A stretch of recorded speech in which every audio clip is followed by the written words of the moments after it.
دې ویډیو کې زه غواړم تاسو ته اوسط درته وښیم چې څنګه تاسو کولای شئ اوسط محاسبه کړئ. موږ دا جدول جوړ کړی دی. د 15 محصلینو نومونه مو لیکلي دي او دلته هم 15 مضمونونه اچولي دي. نو د دوی ټول اوسط موږ باید څنګه پیدا کړو؟ په اکسل کې چې هر وخت تاسو فورمول استفاده کوئ د مساوي علامه ووایئ. د مساوي علامه هم چې ووایله د اوسط ته په انګریزي کې اوریج وایي. نو تاسو به اوریج ولیکئ، قوس په شروع کې، قوس مو چې شروع کړو د متن نیولي په ریلیجن پورې، یعنې دغه 15 مضمونونه چې دي دا به ټول انتخاب کړئ، قوس به وتړئ او انټر به کېکاږئ. انټر مو چې کېکاږه تاسو ته مستقیم اوسط پیدا کوي. په ریاضي کې خو به همداسې دا وي چې ټول مضمونونه جمع کوئ تقسیم د تعداد د مضمونو 1 2 3 4 5 یعنې د ټولو مضمونو مجموعه تقسیم د 15 تاسو به اوسط وباسئ. صحیح شو؟ بل ټوټل درته وباسم.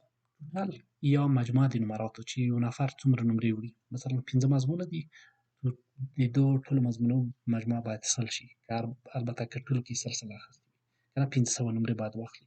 اوس موږ غواړو چې احمد څومره نمرې وړي، نو د دې لپاره به د سم فرموله استفاده کړو. سم قوس به شروع کړو، قوس مو چې شروع کړو د ریاضي نه نیولي ته ریلیجن پورې یا ته دیني علومو پورې موږ به دا ټول قوس به وتړو او انټر به کېږدو. مجموعاً 399 نمرې وړي. صحیح ده؟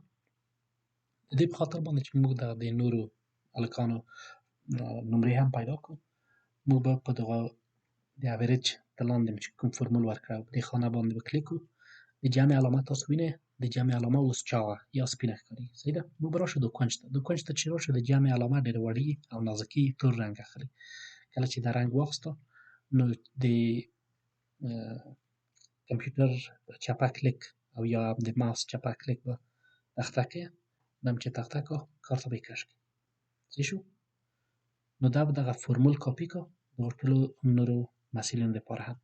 په عین شکل به راشئ تاسو ټوټل ته جمع علامه اوس چاغه ده یا سپینه ښکاري، نو تاسو به راشئ په دغه سیل کې په چپه خوا باندې به یې کلیک کړئ. تاسو ته چې جمع علامه نازکه شوله چپه کلیک به کېکاږئ او کارت به یې کش کړئ. صحیح شو؟ نو تاسو به د ټولو محصلینو مجموعه د نمراتو وپوهیږئ او په عین وخت کې به د ټولو محصلینو اوسط نمرې وپوهیږئ.